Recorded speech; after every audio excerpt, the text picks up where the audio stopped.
Hey everybody, how are we doing today? I see a whole bunch of new faces here. How are we doing? Yep. Hi Cody. Cody's in the background. Hello from Germany.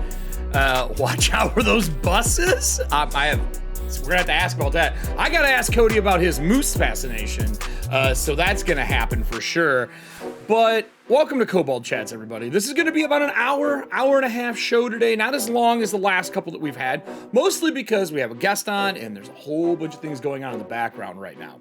So welcome to the show. If you haven't been here, I'm Eric Frankhouse. I am the content producer for Kobold Press. I'm new as of January, but I've been around the scene for as long as I've had gray hair. So pretty damn long time. We are going to do a Q&A at the end, like I mentioned before. So make sure that you get your questions ready. Don't start throwing them in chat now, because let's get through the talk first and what Cody has to show us. Before we dive into that, let's take a look at the things that are going on today in good old Kobold Press. Like I said before, our anniversary is going on. I want to showcase what we have and talk about something else that we just released. I didn't notice until now. Thank you, AW. So this is our anniversary schedule. If you haven't seen it, you know what it is. You know what it looks like. We are currently doing a whole bunch of new drops. The ones that come out Monday through Thursday are 48 hours long, and then the one that comes out on Friday lasts through the weekend. So we're into the last week, the last piece of it. And like I said last week, we are going to do an audience play coming up. I believe it's going to be Sunday at 2 p.m. We're getting the details worked out for that. And you're going to be playing as a Swobold going through the dungeon we made last week. And maybe something special with that Swobold. Maybe something that you guys have all been asking for. I won't say much more than that, but maybe a little sneak peek. You know what I'm saying? You know what it is. You already know. You guys are waiting for it. But besides that, the specials for the day, let's take a look at those. This is currently what's in our anniversary. If you have not seen the anniversary yet, this is a link to it for all of you. Here is the current releases. The first one is the Warlock Grimoire 2 for 5th edition, 20% off. And it's a bundled PDF. You got 11 hours left on this one.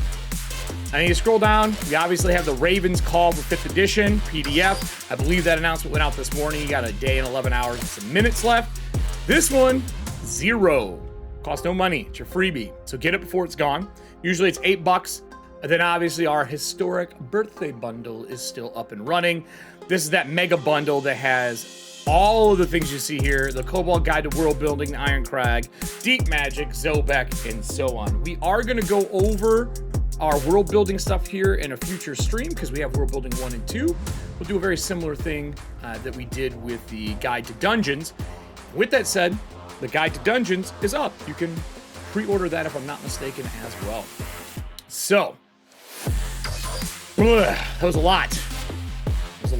Kobold Dungeons is wonderful, by the way. Thank you. We had a great time making it. I loved it. We made a kind of little custom dungeon out of one of our maps last week. And it's what the Swobold, when you guys do our live play, is going to be going through. We're also tying in some of our TV trope blogs. And speaking of blogs, Deep Magic ended just a month ago for us, a little over a month. And we put out our blog posts for Judge's Choice for Deep Magic 2. If you missed these, this is just a sample of some of the spells that we picked up from our Kickstarter from people who submitted them. We did an AMA on that. You can find that over on our YouTube as well. But we have our Doomed spell on here, our Wings of Retribution, Goob's Inconvenient Gathering, and Blood Shards, all with the Judge above giving a little bit of a love to it. If you didn't make the cut, I'm sorry. There was a lot. I mean, I can't remember what we said we had for submissions. I should ask that. I think it was over 100 and something submissions that they had to go through for spells. It was a lot. So there's 900 spells in the upcoming Deep Magic 2. Check that out if you haven't seen it. I'll throw the blog post in here for you. And then as for the blog, the last thing I have before we go into our interview today is we also have had a whole bunch of TV to tabletops, like trope styles. And I will say that we just put a video out for one of them One of those videos being for The Last of Us, the season finale that just happened. If you missed that, we put out a whole bunch of the infected, or our apocalyptic fungus, as monster stat blocks. I would say take a look at them in the stat blocks. I won't say why, but I'd say you should probably take a look at those. We did one also for Arcane with the Atlas Gauntlets and more. So if you haven't been looking at the blog, check it out. Look through what we have. And then we do have, scroll down here, part of our topic for today. So heating up at Foundry, they are already beginning support over at Foundry.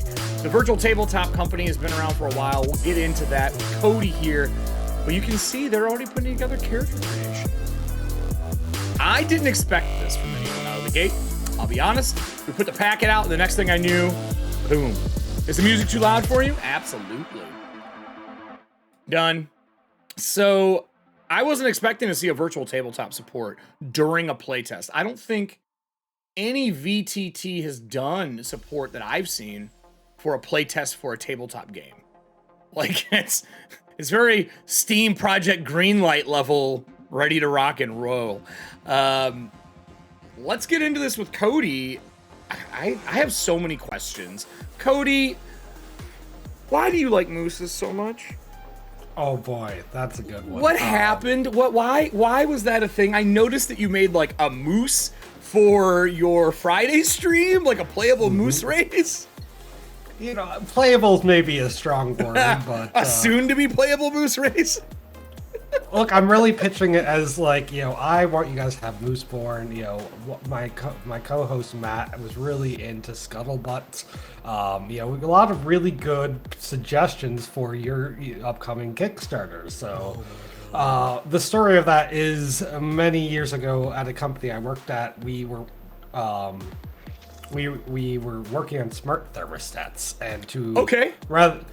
I bet I know what company that's a weird is. Start, but testing like Smart Thermostat 1, Smart Thermostat 2, Smart Thermostat 3 was hard to remember which was set up for what. So sure, you know, we made a system where it's like, you know, adjective, animal name.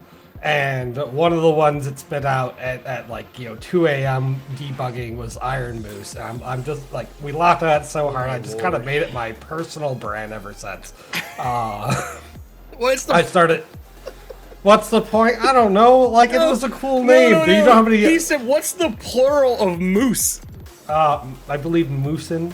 Is it moose-eye? Moose-eye? It should be moose-eye. That sounds like a monk class. A monk archetype. Yeah, I carried that personal brand all the way through to a startup I ran for a bit, Iron Moose Development, because there's like Red Hat and there's other companies out there with that similar naming.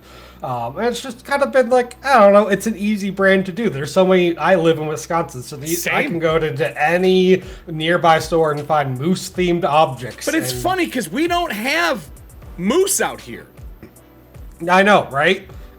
Like it's cabin vintage, right? Like I don't know though. Moose or cabin vintage. There's nothing like a large moose. Just like there's cottagecore and there's cabin vintage, right? Like I sort of next time I have a hunter's lodge, it's gonna be called the Iron Moose Cabin because or the Iron Moose Lodge because there's no way that can't happen now.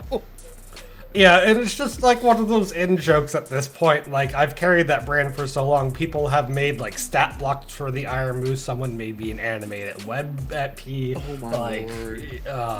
So it's just something. It's like, oh, if I need to show off homebrewing a lineage in Black Flag, of course I'm gonna make a moose. Like, what? It's the easy answer. That is hilarious, man. I didn't know what it was either. I noticed so we just met yesterday. I've seen you around for some of the stuff for virtual tabletops. I'm sure I've seen you at a con before, especially since we live in the same state. And when I was looking through everything, I noticed that you have moose as your background on Discord. I was like, what is all of this? And I watched the stream, and so I was like, oh, there's gotta be a reason for this. We have to at least touch on it. So that's the Q&A. We're done, everybody. We're leaving. Thank you for attending. Bye. No. We have a lot to talk about, and this is only packet 1 out of everything going on. But before we do, I'm going to do the basics for those who are Kobold Chat audience, not the ones that just came over from, obviously, Foundry to come watch today. how long has Foundry been here, and how in the hell did this get started? And can you put it down into like a 5-minute envelope? So, for those who haven't heard of Foundry before, we are one of the many virtual tabletops out there. It's my favorite, but I'm a little biased. Foundry Virtual Tabletop got started like 6-7 years ago as a side project from Andrew Clayton, who is the guy who owns it. He still actively develops today, so he's never given that up. Nice. I think he still has more than half the code base under his name. So, but we're now up to 20 people. We've got like 5 developers, a whole content team, support team, all the stuff companies do as they grow big.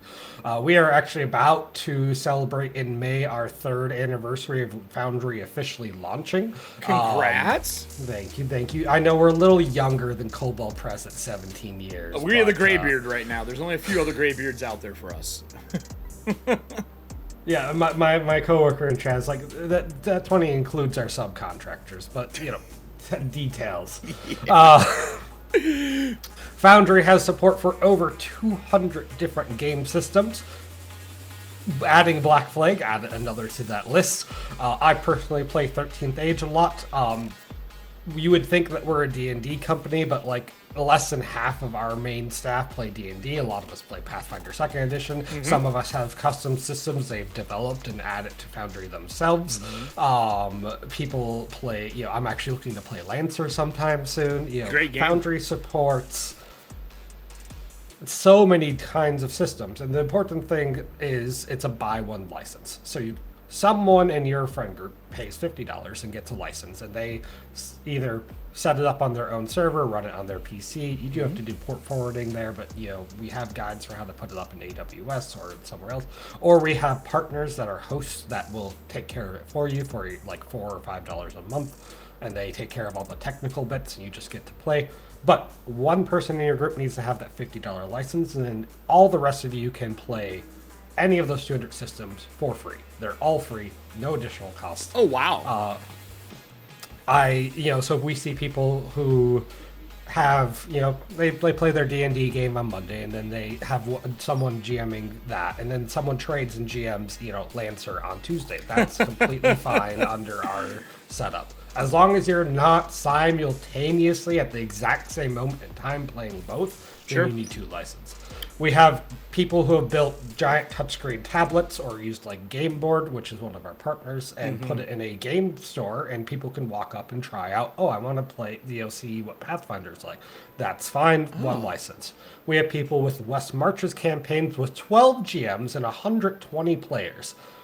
That's insane. Someone playing at the same time. Yeah, I ran a West Marches game for like 3 years doing Numenera, and it is a task to organize that in a VTT.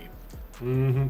I'm not going to say that's the best experience, but like at least we can do it versus not at all. So, yeah, I think the way I was introduced to you all back when you had first started was the ability to drill down on your maps and how they work. And I think that's kind of what I saw, how they link to things and how that functions. That's when I kind of started looking at things. And then as soon as you guys announced that you're doing all the animated background stuff, I was like, maybe I need to look at this more because I use animated maps for so much stuff. That is exactly how I got started. I saw on Reddit someone had posted this awesome map, Halloween map of a giant pumpkin head that was animated and such. I subscribed to my very first Patreon and downloaded the map and put it in Roll20, and it didn't work. I'm like, well, they're making this content. Clearly, I have to be able to use it somewhere. Right? Yes, exactly. And so I found Foundry, which is at that point a Patreon subscription to get early access to the builds. Like this was like Foundry version 0.5. We're working on 11, so that was a long time ago. But I'm like, oh, this is cool. Yeah, I could get into this. It's hilarious. I was wondering how that whole kind of thing started and maybe how you got in. That was going to be my next question, but you kind of answered that for us. So building for all of these different systems is a lot of work because as someone who worked in video games for a long time, the coding half of it and dealing with the tech part of it, I dealt with every day as a liaison between your art teams and your asset designers, and I did a lot of the project management pipeline stuff. You all are doing the same thing, but instead of just building on like an Unreal Engine and adding in your versions of, you know, how mechanics work, you are literally taking every tabletop game and adding it into your own code base, and then adding their mechanics in, which is essentially pen and paper coding, which is, you know, how their mechanics work. It's their own system. So you're bringing on Project Black Flag, and as you know, as someone who's partnering with us, we're making changes. We're not keeping things the same. The shit's not going to be the same 5e that everybody knows, but it is going to run parallel. We are going to be able to still use 5e product and bring it into a Black Flag game. You went above and beyond and said, you know what, we need to make all new code. Yeah, so I think something we'll talk about that, but like I think one thing too that's important to understand is we Foundry build the core product, and that enables others to build. You know, I actually just looked up, we're up to nearly 250 systems, and Holy also we just crossed 2,000 modules. And these modules can do things like add confetti that explodes, or add a new way to do initiative, or add encounter builders that help you build your encounters. They can do all sorts of things. And the important thing is we Foundry only do like 3 of those. Oh, really? Every other one is community developed by people who love the games and people who got excited about Foundry's open, extensible platform. Oh, okay. So is it like is it like an API that they're using, like a custom API for them to add these modules in? Yeah. So we develop, you know, how can you do initiative? How do you have a token on a map? How do you have combats and things like that? And then we provide a way for people to say, you know what, the default combat's great, but Lancer uses popcorn initiative, so I'm going to change it from initiative order to a toggle of has this person gone already? And then they use our API, which we have docs and a community of like over 2,000 developers. We work. Part of my job is to work with this community and answer their questions, understand what they need out of the next version to build cooler stuff. Sure. We only manage ourselves D&D 5e, which even then, like there's a bunch of community developers who help there. We build something called simple world building, where you can, if there isn't a system already out there and you don't develop, that's fine. You can hit a button and say, my system has heat and energy, and it will. You can click a couple buttons, set that up, and get going with a basic sheet. Oh, that's actually really cool. And then Black Flag. Why did we get started on Black Flag? And the answer is, when we started Foundry 6 years ago or so, you know, D&D 5e, of course, was like one of the first ones. So it's now a 6-year-old code base, and if left to our own devices, you know, developers like me would have been like, well, Black Flag's a D&D 5e compatible thing. Let's just fork D&D 5e and let's start reworking it for Black Flag. And just like how actual D&D has a lot of baggage of being up for a long time, right? I mean, you know, if you're a content creator, it's bloat. You get bloated after a while, you know. If you're a content creator and you're looking to write compatible content, if you write it compatible with Black Flag, you suddenly lose all that baggage. And we wanted that same idea for people writing the code and such for the Foundry version. We want to carry that ethos across. So we were like, you know what? We could have forked it, but then like as soon as it's like, oh, like this particular thing doesn't work the same way, we would have been stuck with like, well, now we have to undo 6 years of baggage. Get to stop smoking. Of decisions and stuff. Yeah. And we have to do something new. Instead, we can just build from scratch, and and other people who want to make, like, you know, I'm sure there will be people who say core fantasy is super cool. I'm going to write my own wizard-only based game off of it. Someone who's like, I'm going to go make the Foundry system for that can fork Black Flag instead and have a clean, easy to use. That's awesome. For people who do, because I know we'll probably get this question later, for those who want to do coding and make their own modules to add on, does that base $50 also envelop the ability to come and make modules for other games and projects? It does.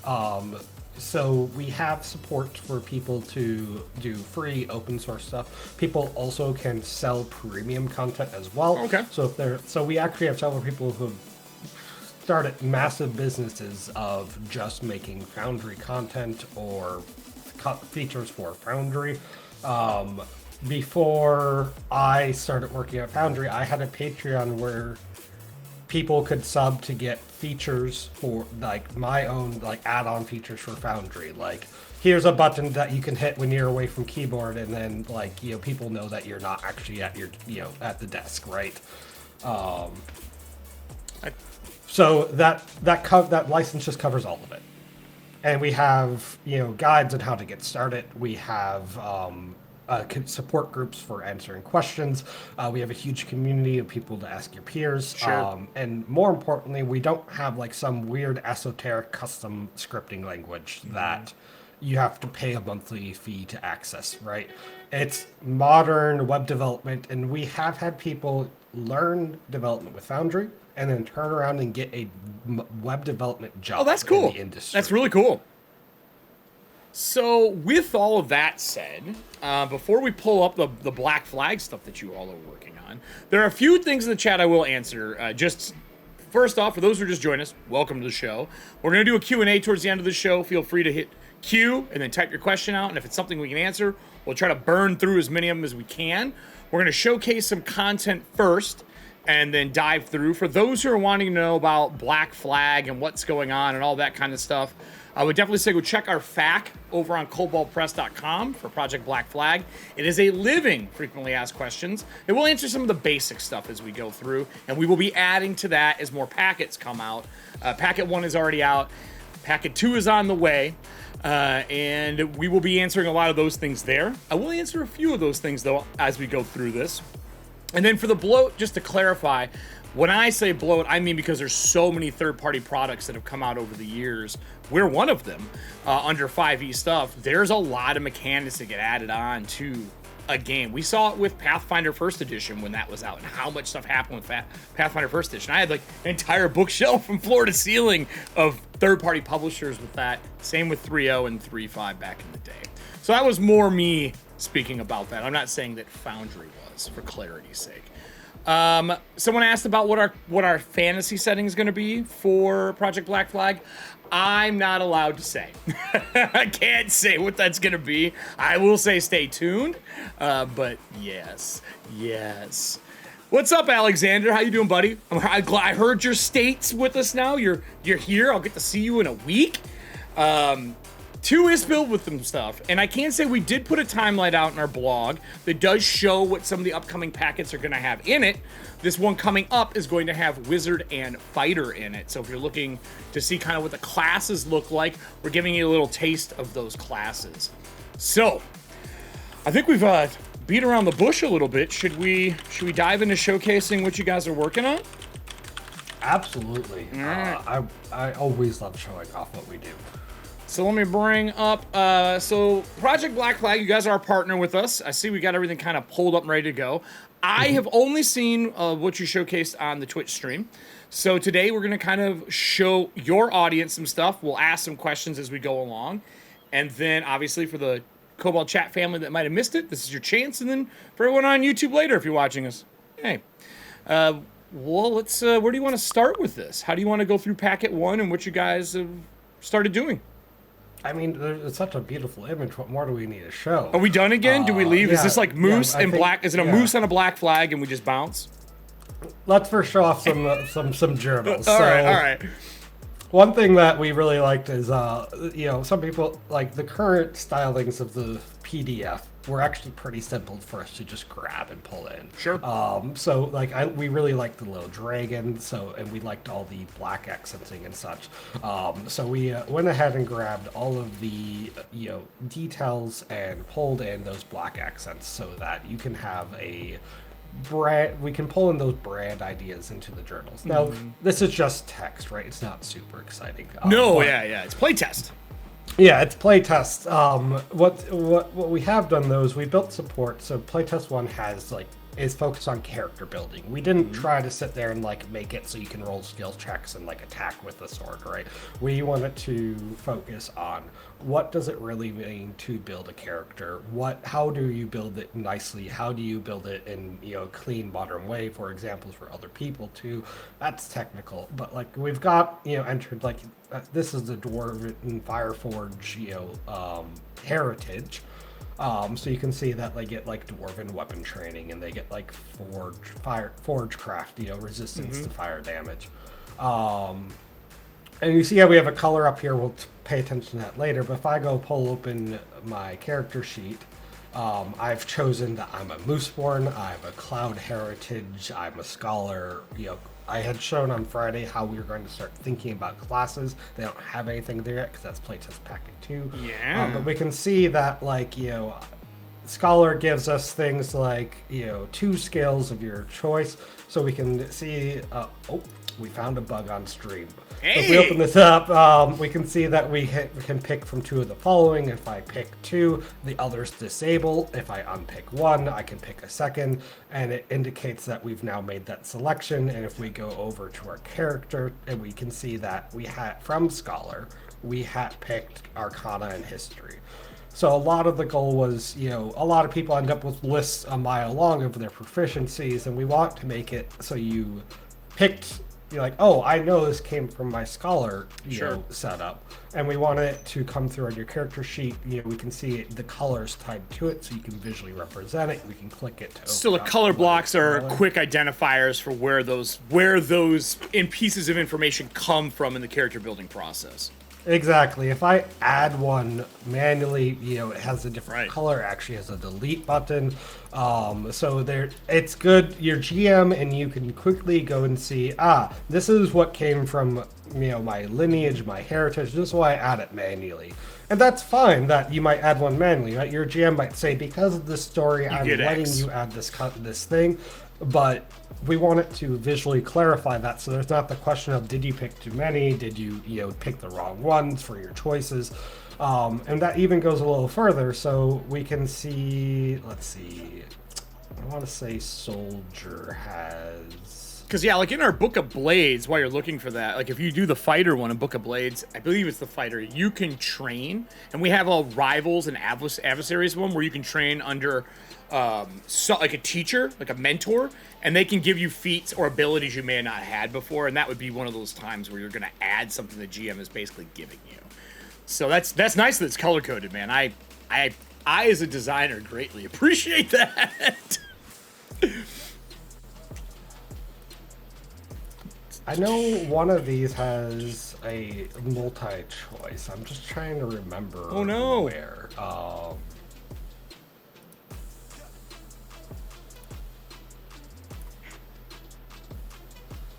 Well, that was weird.